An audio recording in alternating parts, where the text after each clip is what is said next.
Vous revenez en Belgique et en Europe, et on va en parler, vous l'avez évoqué tout à l'heure, il y a eu des condamnations judiciaires. Non, il y a eu des accusations, j'ai été acquitté pour tout. Oui, vous êtes condamné pour séquestration dans les années 2000 par la cour d'appel de Versailles, pour avoir séquestré des danseuses dans les années 2000. Non, c'est la cour de Versailles qui m'a acquitté, oui, qui m'a blanchi. Elle vous a blanchi pour les faits d'agression sexuelle. Non, sur toutes les accusations, je suis acquitté, blanchi, je n'ai rien fait.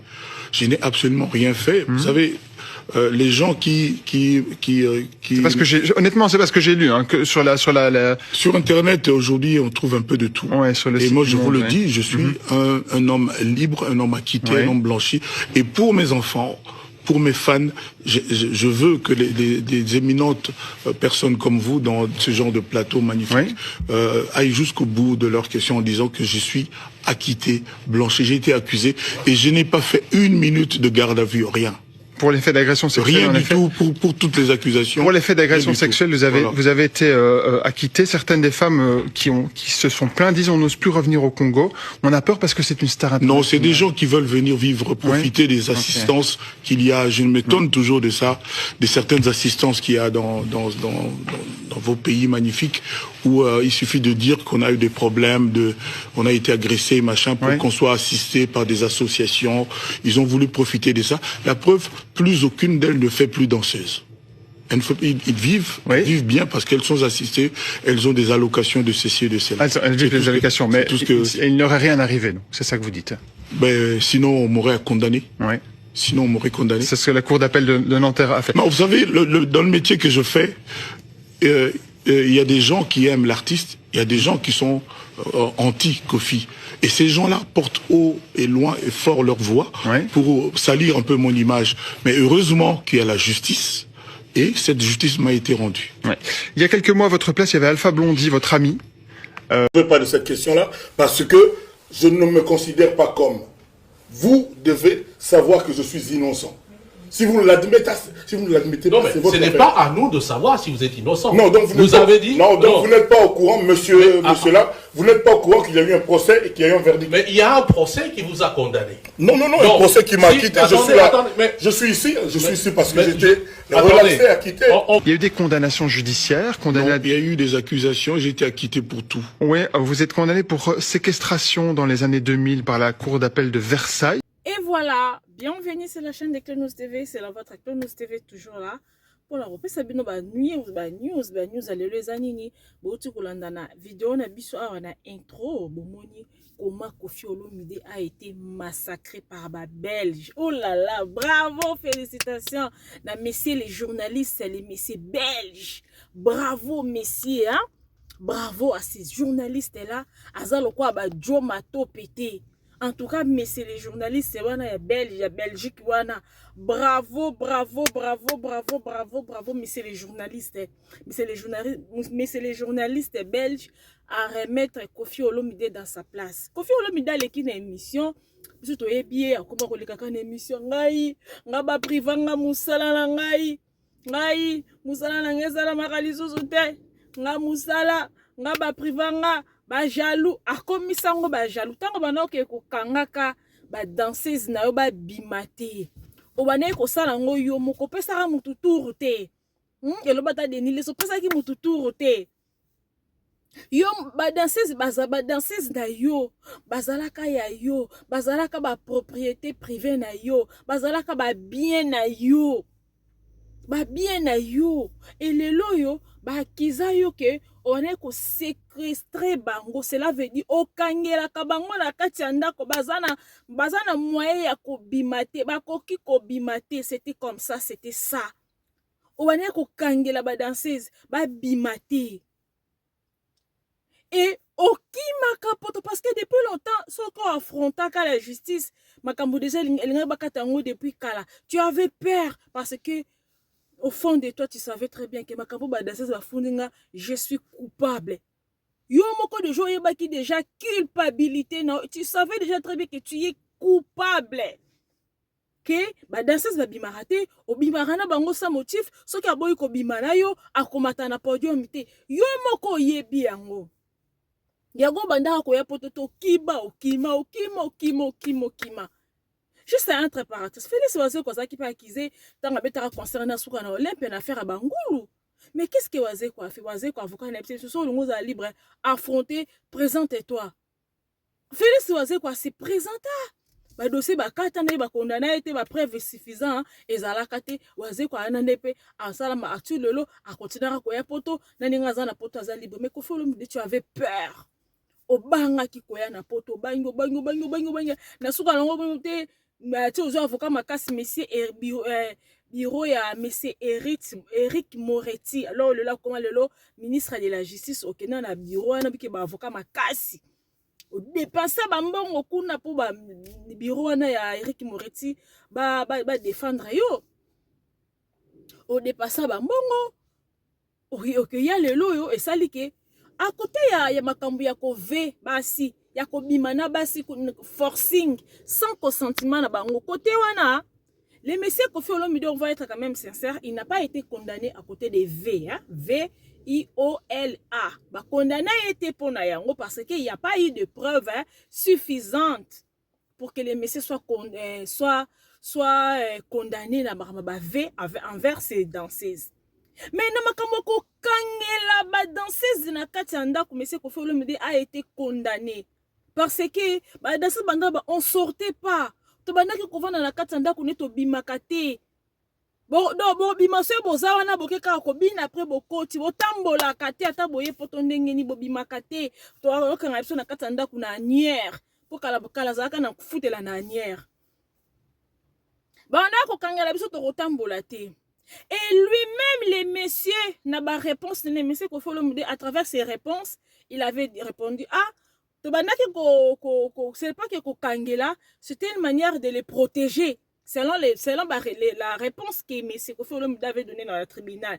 On les protégeait pour babimate parce que baza bapaya baeba kimboka te ils étaient comme des stars ils étaient connus bakoko tokoti ka bango te batambola ndenge wala bato bakoba na kolanda bango c'est pour cela to ne ko soki ndeti to boza comme bakosala bozi bata sécurité babimi na bango mo ba ne ko tambola te c'était ngafona soki na autorisé babima na bata sécurité babimi bata sécurité nde ba okende basala ba magasin na bango nde toki ba ki concert. Par rapport à la réponse, ne ba reconnaîtra le messier pour na ko kangela ba danseuse o l'état a bengi yango na lopoto séquestration. Je ne sais pas si j'ai bien prononcé, je pense que c'est ça les mots. Séquestration, le messier a été reconnu coupable. Il y a ko kangela batuna katsandako et par là que le messier a pris je pense 2 ou 3 ans de sursis.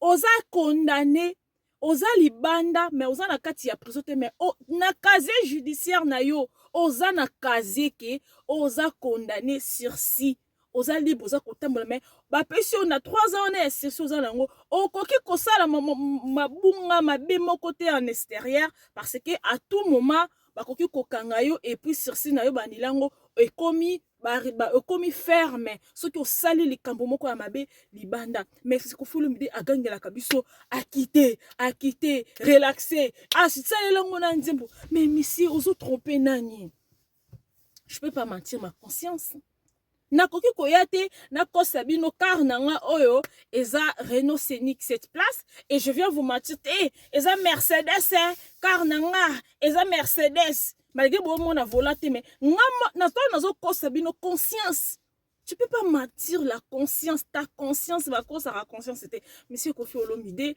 OK ko leka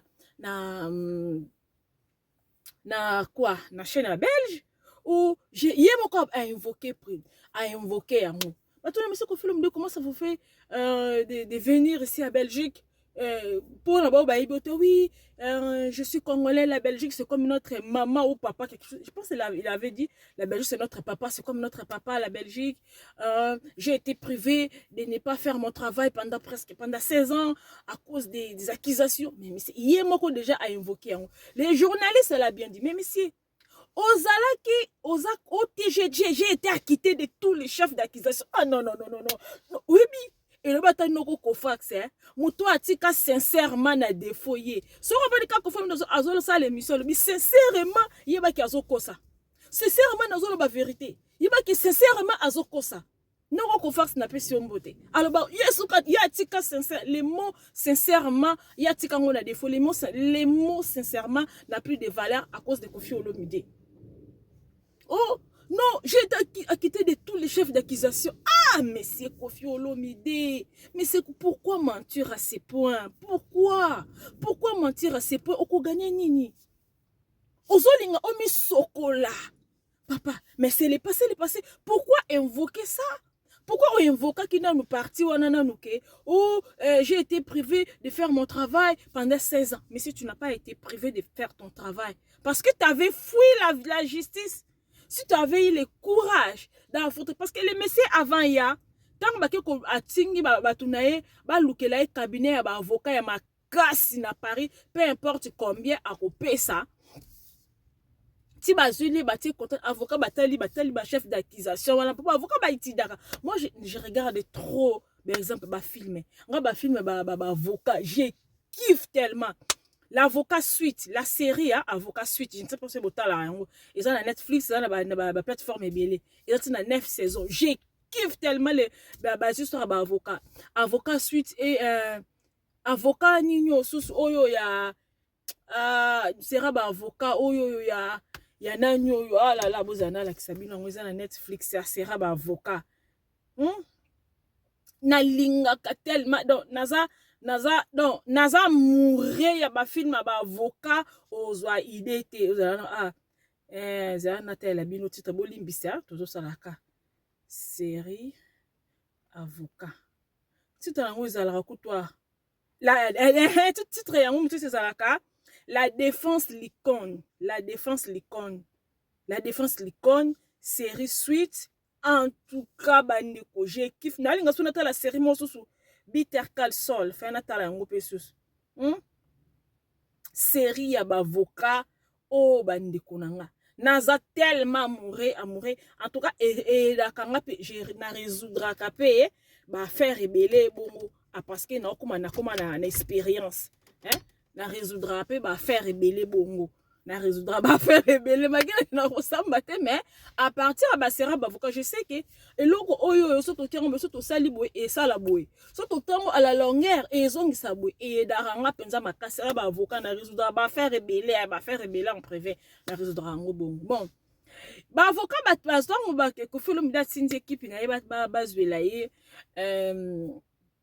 bazela e baluka ba avocat ba kene comment na bureau Eric Noreti ba tali dossier ba chef d'accusation est-ce qu'il y a des preuves côté ya ba preuve côté ya ba nino côté ya ba ve ya kobimana ba d'assesse par force wala ndeza ki trop grave ba tali ah il y a pas vraiment de preuves à cause à la condamner pour ba avocat ba yebaka vu que ba sam obi à cause de faire de tout le temps les mêmes choses oyebi déjà que loko o esuka boy ba avocat ba yebi déjà que ba ebiti be côté ya kokangi ba la sisi ba bimate côté wana ko za la condamner na yango okokuza condamner na peut-être na sursis et rassurer déjà yango moni de messieurs azwa ki courage ya kokanga ba clic clac netanga zonga ki poto premier poto aya asala vidéo ki maman on a tout refait là pour confirmer bisora que ala tout refait la zongi poto papa oh TG était acquitté non mais c'est qu'on fait Olomide ozala acquitté na nous surtout oza condamné avec sursis. Et ça même dans France 24 ans là-bas. Ne dis pas que internet n'importe qui peut faire peut mettre l'information mais c'est yo moko conscience na yo yebi. Même mes beaux-frères na o tonton des tontons au côté c'est la makambuno ya ko bimara na ba danseuse na yo par force. Tonton a témoigné aux oies sursis. Mais c'est assimé ko fait Olomide. Aux oies sursis. Osa condamné, mais osa en liberté, mais sauf que tu ne peux pas faire une autre infraction. Si on a l'infraction, c'est par là tu seras enfermé parce que vous respectez sur Sinayote. Mais c'est Kofi Olomide. Oh non, je t'ai quitté, je t'ai quitté. Non. Journaliste à l'habit, messieurs. Vous étiez acquitté ou je sais pas ce qu'il y a citoyen qui ou à vous voyez qui. Mais osala qui a quitté par rapport à ma viol. Dolim, c'est YouTube et les kikaka. Par rapport à ma copine, ma danseuse, par force, il y a un VIOLA. Tout. Mais sur Internet, on voit que, oh non, ils écrivent n'importe quoi. Ils écrivent seulement, c'est n'importe quoi. Sur Internet, vous allez voir n'importe quelle information. C'est des mensonges. Tant au final, comme dans Salitaku, na répétition. Et ça peut quand ba inventer là qui yango. Tango fina qui danser ziwana fesulai. Na répétition. Et ça peut na ba Google. Tango les cas sur na TV5 ba tourner qui yo. Est-ce que l'histoire les équipes se sont inventées? Sur internet n'importe quoi, il ne faut pas tout suivre. Mais osala qui osa relaxer na makambu ya kobimana ba des ba force. Yako bimana basi na makasi wanande, il n'y a pas eu de preuves suffisantes. Des preuves suffisantes, c'est pour ça que tu n'as pas été condamné pour ça. Mais côté yako kangela ba muda sa batambola kate, olobaki yango yo moko oui, baba ne ko bimate c'est une manière de les protéger et tribunal a kumona yango eza séquestration. Yangwana ba condamna yo na yango, je pense 2 ou 3 ans ya sursis. Natala yango na Google. Information peut afficher yango wana mais comme non ça la vidéo, moi j'ai nata Kofi condamné.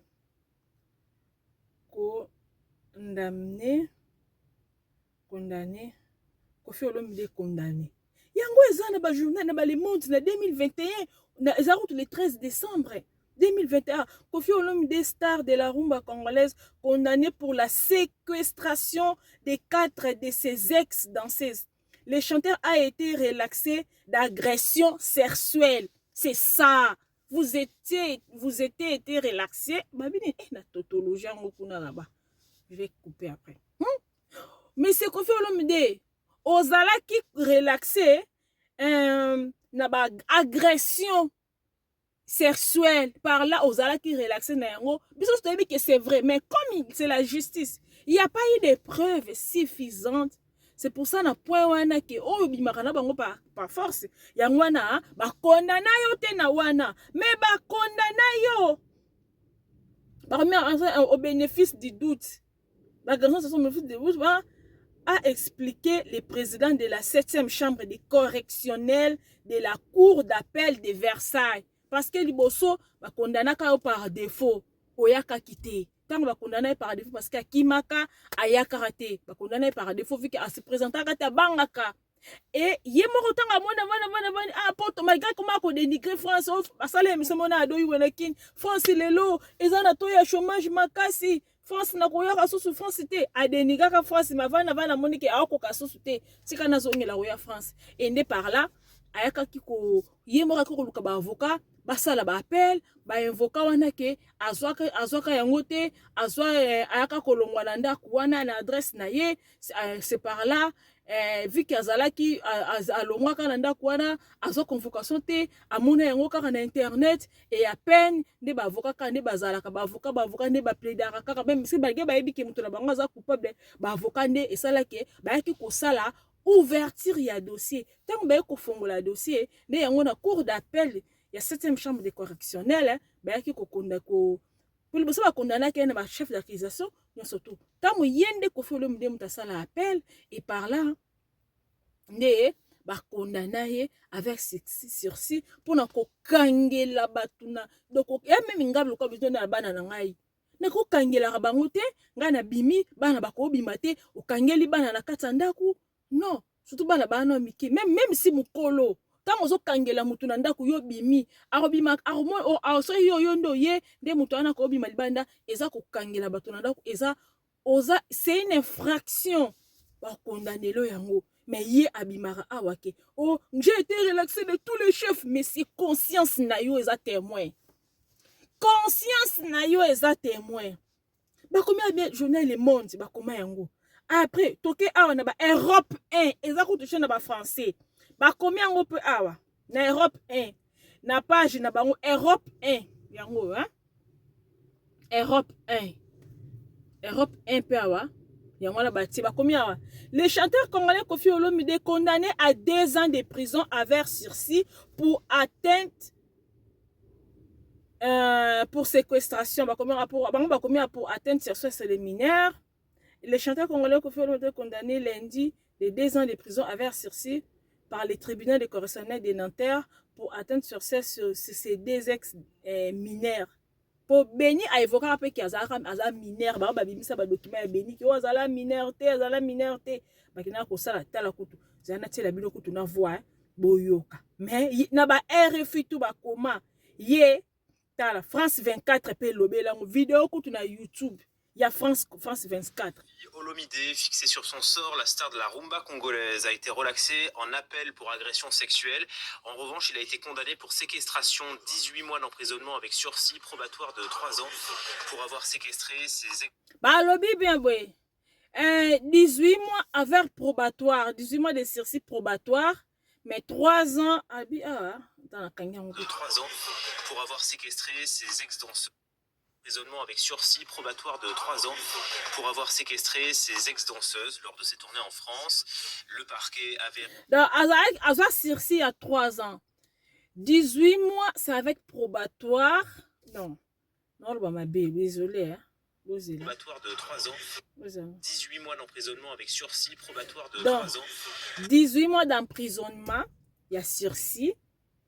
Aux a surveillé pendant 18 mois.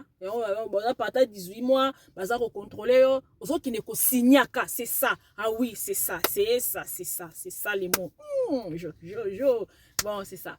Kofi Olomide a condamné il y a 3 ans, mais pendant 18 mois, azalaki na faut qu'il n'a ko signé 18 mois. Avec probatoire, faut qu'il n'a pas signé chaque mois, tant après 2 semaines, il y a tout le monde qui fait tout le temps na poto au début, tout le temps poto, même les lois pas comment tout le temps. Mais au début, voilà, pendant 18 mois, il était obligé de se présenter. Na pour ça qu'il était sur bureau il y a la police au banokende kuna, or qu'on se présenter bonjour, je suis monsieur tel l'expert de cette année pour na signer. Ozawa na mutu ana pona natala on a filmé moko bato ba kinda ko signer na film moko ba avocat peka OK yo pesi kombo na on ba non je suis un tel na yeko se présenter pour la nini ba yebana bazo tout ba question ça va obundaki osali nini obetaki mwasi neti ye bato na ko ba otuna e ovela ki mwasi ba otuna ki yango te obina mo c'est pas force ote tout nous après solo après pas au signer pendant 18 mois peut-être chose après 2 semaines chose après chaque mois chose après 45 jours faut que nara ko signer donc pendant 18 mois au début tant bakatela qui en 2021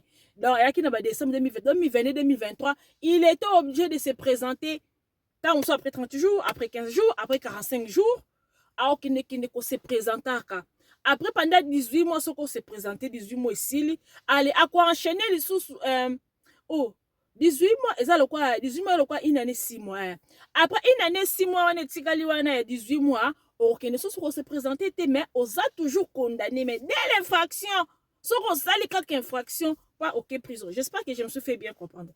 Kofi Olomide a été condamné na sursis il y a 3 ans mais pendant 18 mois il faut que Narako se présente dans le commissariat. Quand se présenter dans le commissariat, oyo wapi. Pendant 2021, wana, pour ça qui en décembre, donc 2022 jusqu'à 2023, il était obligé d'aller se présenter des fois après 15 jours, après 30 jours, après 45 jours. Ça dépend de Bakatelaki. Mais je pense que c'était plus chaque mois. Je pense. Chaque mois, il devait se présenter dans le commissariat pour voir un officier de la police. Alors que on se présenté. Après 18 mois, ce qu'on respecté naïe. Insignation ko signer ko se présenter naïe et sera respecté en haut et pendant 18 mois tikali alors que ce ko signé sur naïe enchaînant après 3 ans basta donc 18 mois on dirait si et si on dirait tu peux avec demi donc on dit début 2022 23 24 donc si les 40 années passées et si les 40 années passées il était obligé d'aller se présenter mais ya wanga naka j'ai été relaxé de tout. J'ai été relaxé. Hé, papa! Oh, quoi sa conscience, non? Donc, tu n'as pas posé là. Je fais des retours, hein? Maintenant que tu as ma bilor, on a tient na moto. Kofi Olomide, Orbana Roko Sabato, jusqu'à quand? Pourquoi mentir? Oh, j'ai été relaxé de toi. Papa! Et ça, yango yo. TV5 yango balobeli yango. Hein?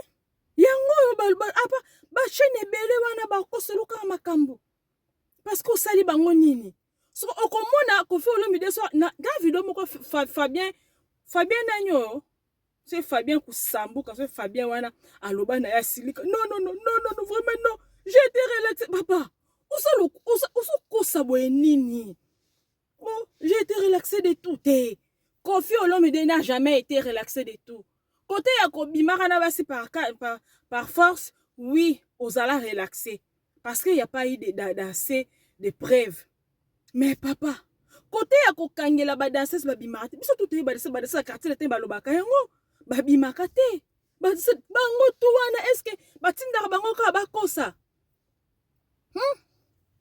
bango to wana yo moko conscience na yo eza témoin comment ça se fait que ba danseuse bavandaka pa na yo oh danseuse bavandaka kuna na mofleri oh bamsusu oh te baza na ndako te ana sika ovanda te mais non mais ça ne pas na patron te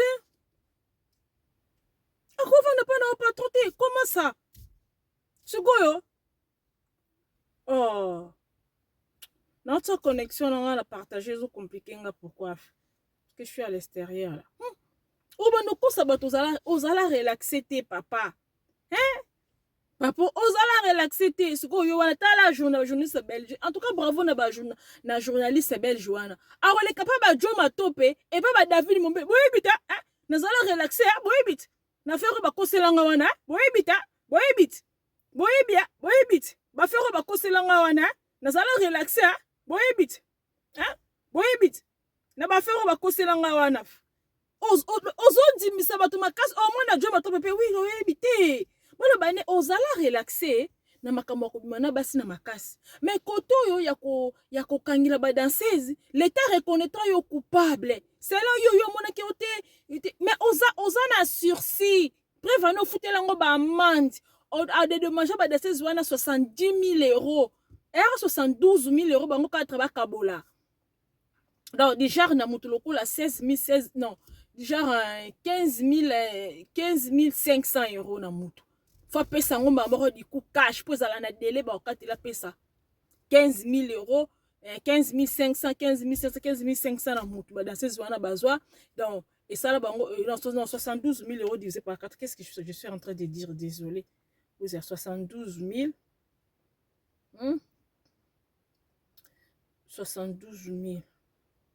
euros divisé par 4 da bazwa na mutu 18 000 désolé na calculer mabe bazwa na mutu 18 000 parce que bazwa na raison ba mérita ki papa nena yebi to beta ka ba danseuse bibisa témoin nango bana ko beta ye ya le biloko ya bana ko bimana yo yango ya bana ko ntango kana cadre bolingo papa o beta ka bana so bimana na bango bana shoti mai ba boye zate ba condamna yo o boya ondima Monsieur Koffi Olomide ozala condamné na l'état français o ato boyi oyebi yango na kati ya motema na yo ozala condamné Koffi Olomide ozala condamné na l'état français parce que obimaka na ba danseuse na consentiment na bango te et en plus tu étais leur patron okobima na bango nyonso tout oyebi yango prévenez moi sur Ozana et Lelo Cindy na yelo vidéo spéciale toi Cindy vidéo à côté moi sur Ozana et prévu déjà moi le bimana ba travailleur non déjà patron sur nous bimana travailleur non faut on licencier pour bosser la bolingo la bino parce que Ozana faiblesse envers toi parce qu'il a peur parce que c'est toi le patron sera beaucoup bimana yo musale ko beba ozo so journée se batali sobi ayebso ina otanga ngwa ba France non ce qu'on ngole bani France 24 ba kosela makambo Europe 1 ba kosela makambo to yo kango lisusu. Bref, Koffi Olomide, fixé sur son sort, la star de la rumba congolaise a été relaxée en appel pour agression sexuelle. En revanche, il a été condamné pour séquestration, 18 mois d'emprisonnement avec sursis probatoire de 3 ans pour avoir séquestré ses ex-danseuses lors de ses tournées en France. Le parquet avait requis 8 ans de prison ferme contre l'artiste. Les parquets avaient requis 8 ans dans le parquet hein. Babenga bango banani ba parti bani parti ya ba baza kota ba kize babenga bango ba parti parquet la babenga bango parti nini oh là là oh mikolo fona zongela wata ba filma ba avocat kiminga pas les camps adverses parti nino babengi kombo kiminga yanga basengaki 8 ans mais ça azala condamné 8 ans ferme et avocat pe loka ba makasi juge pas atali bon à travailler ça bango pe déjà illégal na sol français et yemoko par rapport à ses réponses par rapport à la réponse nae benga parti civile na Congo benga ngo na kana kota ko na ni na Congo ba parti civile mais wa na ba film altera benga ngo puis parti civile na obotala un peu sous série oyo ninyo oh là là Blood série mobe Blood ba ta pe ma police trop beau kombo na kiminga bolimbisi kombe échapper nga meoya basengela kio 8 ans ferme. Mais, juge Atali, que oui, c'est vrai, il reconnaît que par rapport à tes réponses, que et par là, juge a Katelayo, que 18 mois, ok, n'a pas signé, et pendant 3 ans, ils avaient probablement 3 ans, ils ont respecté comme on s'en fout. Malgré ça, malgré bakatela kai 3 ans bande konanga biso na bino to mona ndenga simba mwana mwasa batu na plein répétition biso na bino to mona ndenga simba mwana mwasa batu to mona ndenga simba mwana mwasa batu en plein répétition donc akokate yaza sensible na mona na basi en tout cas okito mata ozui bravo na journaliste wana belge bravo parce que a mesala ko monela ba koni fuati ya Saint-Denis a mesala ko monela ba David Mombele surtout nanyo apesa nga kanda joma tope kota ko folo mi pesa nga kono webit qui nous allons relaxer ko folo mi avec beaucoup de respect aux allons relaxer au marana ba de par force parce qu'il y a pas eu de preuves pour ça oui c'est vrai mais côté ya kokangela bango on s'est condamné baobanga ye mo complexe mo be pour on a la journaliste sans complexe sia ta complexe en tout cas tozozela lelo toza mkonyo toza jeudi pardon lelo vendredi non pardon désolé lelo jeudi le 28 avril fali pour passer en Angola lobby samedi lobby jeudi vendredi le 29 samedi le 30 fali pour permettre concerner na Luanda Koffi Olomide semaine prochaine ya tout le monde a la prochaine vidéo to la Cindy à tout à l'heure.